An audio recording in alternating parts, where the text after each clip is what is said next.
हम लोग कक्षा 9 की गणित को पढ़ रहे थे और अध्याय 2 को पढ़ रहे थे, जिसका नाम है निर्देशांक ज्यामिति, और इंग्लिश में इसे कोऑर्डिनेट ज्योमेट्री भी कहते हैं। ठीक है, इस वीडियो में हम प्रश्नावली 3.3 को स्टार्ट करेंगे और इस प्रश्नावली का पहला सवाल हल करेंगे। चलिए देखिएगा सवाल क्या है।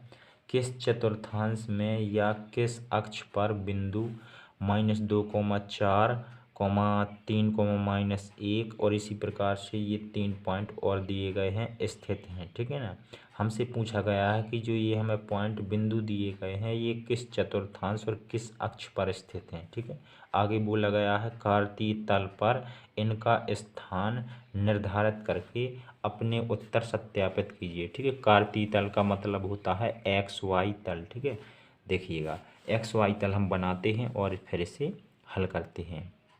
तो अब हमें यहाँ से हल ही प्रारंभ हो रहा है। तो ये होता है हमारा जो ऊर्ध्वाधर रेखा हमने खींची है, ये होता है Y अक्ष और ये होता है X अक्ष। ठीक है, इसे हम इस प्रकार से कुछ बनाते हैं।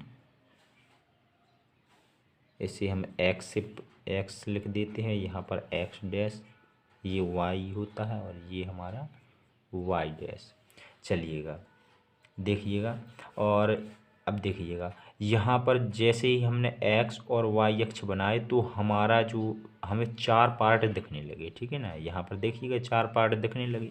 तो इस वाले पार्ट को कहते हैं फर्स्ट चतुर्थांश। ठीक है, यहाँ पर लिख लेते हैं फर्स्ट चतुर्थांश। इसी प्रकार से इसे सेकंड चतुर्थांश बोलते हैं, इसे थर्ड बोलते हैं, थर्ड चतुर्थांश। ठीक है ना, और इसे हम लोग फोर्थ चतुर्थांश बोलते हैं, यानी कि चौथा चतुर्थांश। इस प्रकार से देखिएगा। ठीक है, अब देखिएगा हमें ये बिंदु दर्शाने हैं कि ये किस चतुर्थांश में स्थित है। ये हमारे चतुर्थांश होंगे। ठीक है, हमें बताना है ये 5 में से कौन कौन से किस चतुर्थांश में स्थित है और किस अक्ष पर स्थित हैं। तो चलिएगा हम एक एक को लेते हैं। पहले तो ऐसा करते हैं कि जो ये हमें संख्याएं दी गई हैं, सबसे पहले हम पहली संख्या को देखते हैं सम में। ठीक है, पहली संख्या को, सम में बड़ी संख्या क्या है। तो सम में बड़ी संख्या यदि हम देखें तो हमारी 3 है पहले नंबर में सभी पॉइंटों में। तो 3 सबसे बड़ी है, 3 से बड़ी कोई भी संख्या नहीं है, नहीं है ना।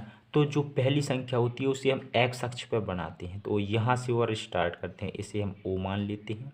यहाँ से ये 0 भी होता है। ठीक है, यहाँ से प्रारंभ करते हैं तो 1 और ये हमारा 2 हो जाएगा और ये 3 हो जाएगा। इस प्रकार से अब इस तरफ चलेंगे। ठीक है, अभी हमने इस तरफ चला, अब हम इस तरफ चलेंगे। इस तरफ जब हम चलते हैं तो माइनस वाली संख्या होती हैं, -1, -2 और -3। ठीक है, इस तरफ हम प्लस चलें, इस तरफ माइनस।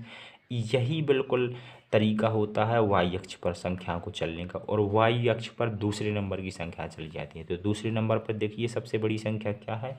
तो दूसरे नंबर पर हमें सबसे बड़ी संख्या दिख रही है 5। ठीक है, यहाँ पर हमें चिन्ह से मतलब नहीं होता है, यहाँ पर हमें संख्या देखनी पड़ती है। तो यहाँ पर 5 है तो हम 5 ऊपर चलेंगे। ऊपर हम धनात्मक चलते हैं, नीचे ऋणात्मक, जैसे यहाँ पर हमने धनात्मक और यहाँ ऋणात्मक चलेंगे। ठीक है, तो इस प्रकार से हम 5 ऊपर चल देंगे, 2, 3, 4 और 5।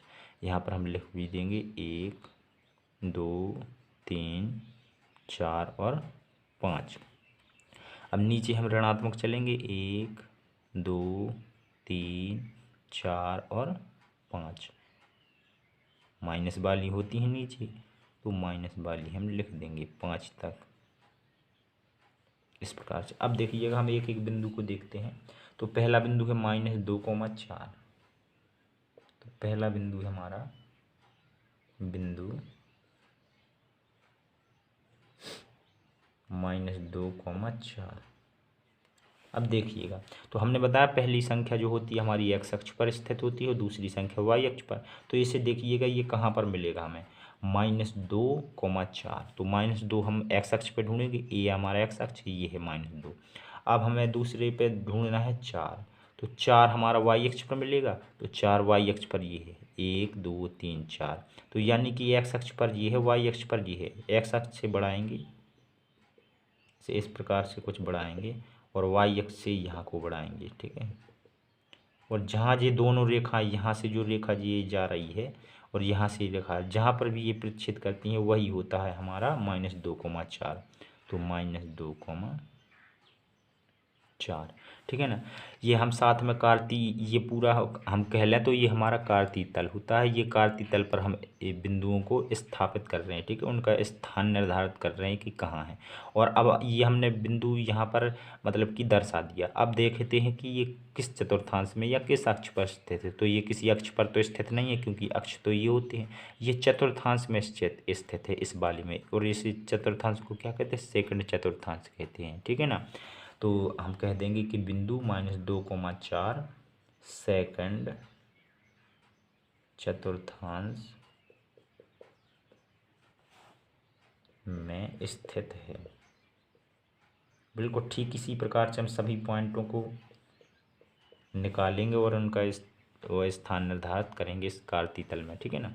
चलिएगा, दूसरा पॉइंट है हमारा 3,-1। तो 3 एक्स अक्ष पर देखते हैं ये है, और -1 वाई अक्ष पर देखते हैं तो -1 जी है। यानी कि यहाँ से हम ये चले और यहाँ से ये चले, तो ये हमारी दोनों रेखाएं मिल गई। तो इसे हम कह देंगे 3,-1।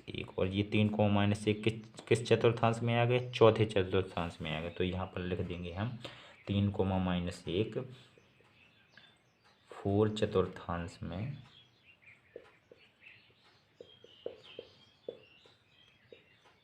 स्थित है।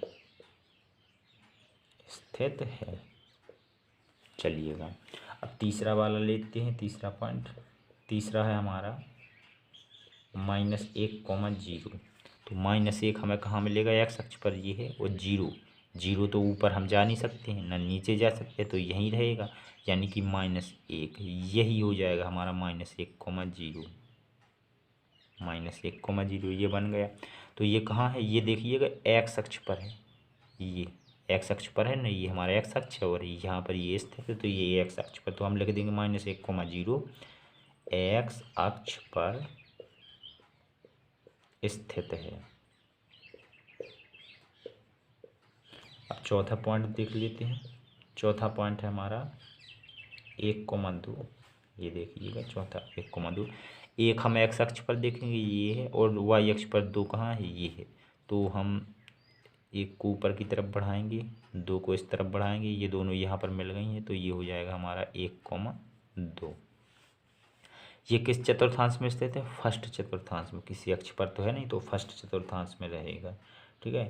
फर्स्ट चतुर्थांश में स्थित है। 1,2 फर्स्ट चतुर्थांश में स्थित है। चलिए, अब आखिरी पॉइंट देख लेते हैं। आखिरी पॉइंट है हमारा 5वां, -3,-5। -3 को एक्स अक्ष पर देखेंगे तो ये रहा, और -5 वाई अक्ष पर ये रहा, ठीक है। चलिएगा, इसे आगे बढ़ाते हैं, और यहाँ से इसे आगे बढ़ाते हैं। तो ये यहाँ पर हमारा क्या हो जाएगा, -3, -5। ये किस चतुर्थांश में आया, थर्ड चतुर्थांश में। तो यहाँ पर लिख देंगे -3,5 थर्ड चतुर्थांश में स्थित है। इस प्रकार से ये जो हमारा सवाल है पूरी तरीके से कंप्लीट हो जाता है। हमसे पूछा गया था कि ये किस चतुर्थांश, किस अक्ष और किस चतुर्थांश में स्थित है, तो हमने ये भी बता दिया। और बोला गया था कि कार्तीय तल पर इनका स्थान निर्धारित कीजिए, तो कार्तीय तल पर हमने इनको स्थान भी इनका निर्धारित कर दिया, यानी कि इनको दर्शा भी दिया, ठीक है।